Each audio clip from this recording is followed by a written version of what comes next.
하나님의 말씀은 시편 74편 1절에서 5절까지의 말씀입니다. 어제 저녁에 보았던 그 73편에 이어서 이 74편도 그 아삽이라고 하는 사람의 시입니다.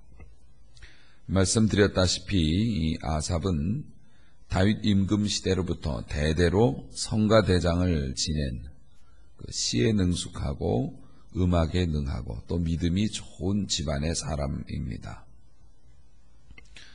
그 아삽 집안의 한 사람이 마스길을 썼다 이렇게 되어 있습니다. 또 아시다시피 이 마스길이라는 것이 교훈시라는 뜻을 가지고 있죠. 그러니까 믿음 좋은 사람이 쓴 교훈시 이렇게 이제 표제가 되어지는 것입니다. 지금 이 시편 74편이 기록될 당시의 상황은 그 바벨론 느부갓네살 왕이 침공을 해서 예루살렘이 황폐화되어지고 성전이 무너진 상황입니다.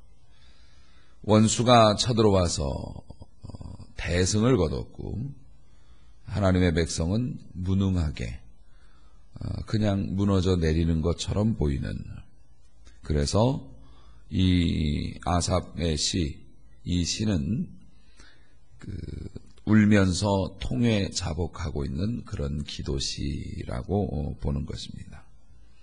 하나님은 눈에 보이지 않습니다. 원수는 당장이라도 집어삼킬 것처럼 그런 기세로 우리를 공격합니다. 그래서 아삽은 이 시편을 통해서 지금은 울면서 통곡하고 기도할 때다 이렇게 이야기하고 있는 것입니다. 아삽은 하나님의 백성을 1절 후반에 보니 진노의 연기를 뿜으신다. 누구를 향해서? 기르시는 양을 향해서. 기르시는 양이라는 건 이스라엘을 의미할 거고요. 지금으로 보면 우리를 의미하죠. 우리에게 연기를 뿜으신다. 우리가 요즘에도 그 흔히 화재 소식을 많이 듣습니다만은 화재가 일어나면 불에 타서 죽는 사람보다 연기에 질식해서 죽는 사람이 압도적으로 많습니다. 마치 그 거센 그 화재가 일어나서 숨을 쉴 수 없는 연기가 우리를 향해서 막 꾸역꾸역 밀려오는 것처럼 그렇게 아마 하나님의 백성으로서 적들이 쳐들어와서 자기네들을 금방이라도 죽일 듯이 그렇게 미친 듯이 해를 끼치는 것을 보면서 아마 그 화재의 공포를 느꼈던 것 같습니다. 그런데 여러분 아십니까? 그 화재가 나서 연기가 그렇게 무성하면 살려면 어떻게 해야 합니까? 입을 가리고 그 다음엔요 바닥을 켜야죠. 영적으로도 비슷한 것 같습니다. 우리의 삶에 환난의 폭풍이 몰아치면 입을 닫고 기도의 자리에 엎드려야 삽니다. 참 신기하기 이를 데가 없습니다. 자, 하나님이 그렇게 연기로 양떼를 질식시킬 것처럼 그렇게 진노하셨다. 또 4절 말씀을 보니 주의 대적이 주의 회중 가운데서 떠들었다 이렇게 되어 있습니다. 우리 가정을 흔들고 우리의 영혼을 흔들고 우리 교회를 흔들고 이런 사단의 세력이 우리 속에 들어 있다는 것입니다. 멀리서 달려오는 것이 아니고 이미 우리 주변에 들어와 있다는 겁니다. 그 안에서 도끼를 들고 나무를 베는 그런 사람들처럼 말입니다. 도끼를 들고 휘두르고 있다고 하는 겁니다. 결국 하나님 앞에 무릎 꿇고 또 하나님의 도우심을 구해야 할 때가 언제입니까? 지금 미룰 때가 아니라는 겁니다. 우리 안에 들어와 있다는 겁니다. 우리 집 안으로 들어왔다는 겁니다.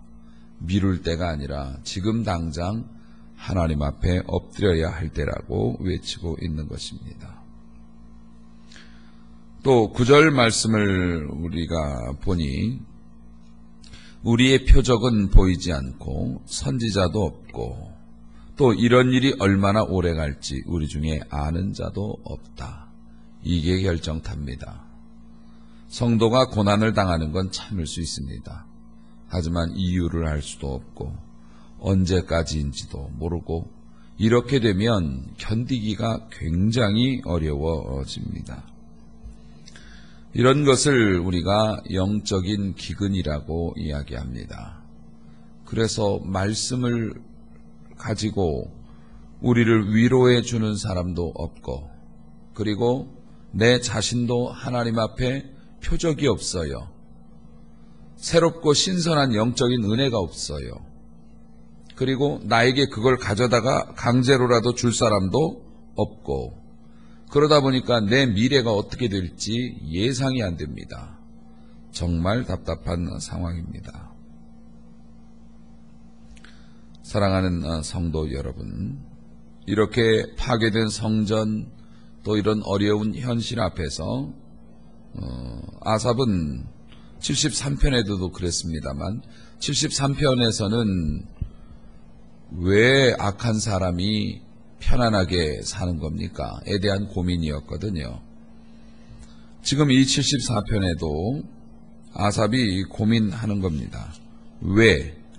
74편 1절 말씀 보면 하나님이여 주께서 어찌하여 영원히 버리시나이까? 그렇게 보였거든요. 여기서 끝장이다 이놈아 이렇게 얘기하시는 것처럼 보였거든요. 왜 그러십니까? 우리가 하나님의 자녀라면서요. 왜 버리십니까?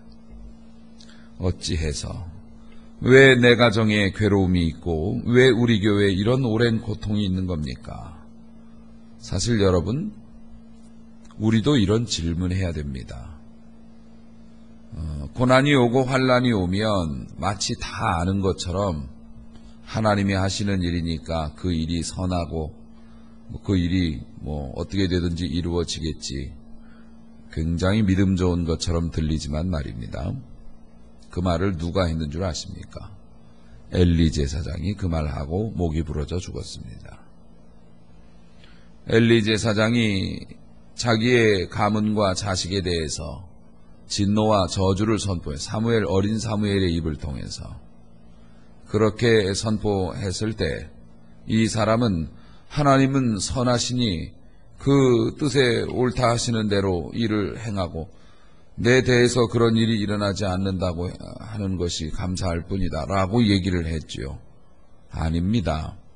하나님의 사람은 그렇게 얘기하면 안 됩니다. 하나님은 우리가 기도하면 뜻을 돌이키시기도 하시는 분이십니다. 그렇기 때문에 우리의 삶에 어려움이 있고 고난이 있고 그러면 하나님이 알아서 하실 텐데 알아서 하시겠지. 이게 믿음이 아닙니다. 왜 그러냐고 여쭤봐야 합니다. 이런 일이 왜 일어났는지 왜 그러는지 가르쳐달라고 우리가 기도해야 합니다. 그래야 하나님이 가르쳐 주시고 가르쳐 주시면 그렇게 되지 않기 위해서 눈물을 쏟으면서 하나님 앞에 기도하면 하나님께서는 보응하시는 하나님이시기도 하지만 싸매주시는 하나님이시기도 합니다. 때리고서도 싸매주시는 분이시기 때문에 왜냐고 물어봐야 합니다. 하나님이 하시는 거니까 우리는 어쩔 수 없다고요? 아닙니다. 그래도 기도해봐야 합니다. 왜 그런지 가르쳐달라고. 그리고 또 하나 질문을 던지는 것이 74편 10절입니다. 하나님이여 대적이 어느 때까지 비방하고 원수가 주의 이름을 영원히 능욕하리이까? 이것은 그럴 리가 없지요. 하나님, 이게 영원히 갈 거라고는 생각 안 합니다. 하나님 가르쳐 주십시오. 언제 이 때가 오겠는지요. 그러니까 이 사람은 뭘 전제로 하는 겁니까? 풍성한 날이 다시 온다는 것을 기본적으로 깔고 이야기하고 있는 것입니다. 사랑하는 성도 여러분, 울어야 할 때 울어야 웃을 수 있는 날이 옵니다. 울어야 할 때 울지 못하면 웃을 수 있는 날이 오지 않습니다. 지금은 하나님 앞에 눈물을 흘리며 기도해야 할 때입니다. 우리 주변의 상황을 보십시오. 또 우리 나라의 상황을 보십시오. 사회가 돌아가는 꼴을 보십시오. 예레미야가 조국의 운명을 예감하고 눈물을 쏟으면서 그렇게 하나님 앞에 기도했던 것처럼 우리도 하나님 앞에 눈물로 기도해야 할 때라는 사실 잊지 않았으면 좋겠습니다. 그렇게 눈물로 기도하는 자가 웃을 수 있습니다. 그래서 눈물로 기도하다 보니 하나님이 주시는 감동과 음성을 듣고 세상 사람들은 죽겠다고 아우성치는데 혼자 빙그레 웃을 수가 있는 것입니다. 바울 사도가 로마로 압송되어져 갈 때 그 탄 배가 깨어지고 파손돼서 거의 2주일 동안을 해를 못 받고 거기에 있는 노련한 뱃사람들과 용맹한 로마 군인들이 초죽음이 돼서 그렇게 널브러져 있을 때 바울이 죄수의 몸으로 그 앞에 서서 이야기합니다. 여러분 형제들아 염려하지 말라. 내가 기도해보니 하나님이 우리 살려주신단다. 이 배는 깨어지겠지만은 하나님이 우리 살려주신다고 했으니 자 우리 여기에 있는 음식을 마저 먹고 힘을 내자. 곧 힘을 써야 할 때가 온다. 결국에는 그 선언으로 말미암아 배에 있는 모든 사람이 힘을 얻었고 그 선언이 아니었더라면 배가 육지 근처에 와서 좌초돼서 파도에 배가 밀려 깨져갈 때 로마 군인들이 다 죽이자고 했습니다. 원래 그렇게 되면 죄수가 도망가면 안 되기 때문에 다 죽이는 관례가 있거든요. 만약에 바울이 그런 선언하지 않았더라면 바울을 포함해서 모든 거기에 탄 죄수들이 로마 군인들의 손에 의해서 죽임을 당했을 것이에요. 사랑하는 성도 여러분, 우리가 눈물을 흘리며 기도하면 하나님이 은혜를 주시고 하나님이 은혜를 주시면 그 은혜로 나도 살고 내 가족도 살아나는 것입니다. 그래서 우리는 울어야 하는 것입니다. 3절 말씀을 우리가 한번 보기를 원합니다. 시편 74편 3절 말씀입니다. 영구히 파멸된 곳을 향해서 주의 발을 옮겨 놓으소서 이렇게 되어져 있습니다. 그 이야기가 뭡니까? 우리가 볼 때 소망이 없던 일들 완전히 파괴되어져서 이제는 답이 없다고 하는 이 문제 그 문제를 향해서 주님이 발걸음을 옮겨 놓으시면 살아난다. 할렐루야. 그러므로 우리의 기도에는 제한이 없습니다. 끊어진 소망은 세상에 없습니다. 하나님 앞에 기도할 제목만 있을 따름입니다. 괜히 내 눈으로 판단하고 내 머리로 판단해서 완전히 영구히 파멸되었다고 그것을 그렇게 치부해버리고 놔둘 일이 아니라 하나님이 주시는 감동을 따라 거침없이 기도해야 할 줄로 믿습니다. 그렇게 기도하면 하나님이 그곳에 발을 들여놓으시면 살아나고 부흥되고 번창하게 되는 줄로 믿으시기를 바랍니다. 그 믿음으로 오늘도 열심히 눈물을 흘려 기도하므로 주님이 주시는 놀라운 회복과 승리의 은혜를 다 맛보시기를 주님의 이름으로 축원합니다. 기도하시겠습니다. 거룩하신 아버지 하나님, 참으로 우리의 삶이 곤고할지라도 주님이 명하신 뜻을 따라 하나님 앞에 기도하며 더 열심히 간구하여 영원히 파멸된 것 같았던 우리의 삶을 회복시키며 하나님 앞에 진정으로 웃을 수 있는 귀한 축복의 사람으로 쓰임받게 해주시기를 원합니다. 하나님, 우리는 연약하오나 주님은 능하시고 강하시오니 이제 우리가 기도하겠사오니 들어주옵소서. 간구하겠사오니 역사하여 주옵소서. 주 앞에 빌겠사오니 회복시켜 주시옵소서. 거룩하신 하나님, 오늘도 주의 은혜를 따라 즐거운 마음으로 예배를 드리고 하나님 앞에 귀한 예물을 올렸습니다. 하나님 받으시고 사랑하는 일꾼이 주 앞에 기도의 단을 쌓을 때 그곳에 주께서 놀라운 축복의 열매를 올려놓아 주시기를 소원합니다. 오늘 하루도 주의 은혜 가운데 있기를 소원하고 이곳에서 기도하는 사랑하는 모든 주의 백성들이 흡족한 주의 은혜 가운데 행복한 삶을 누리게 하여 주시옵소서. 예수님의 이름으로 간절히 기도 올리옵나이다. 아멘.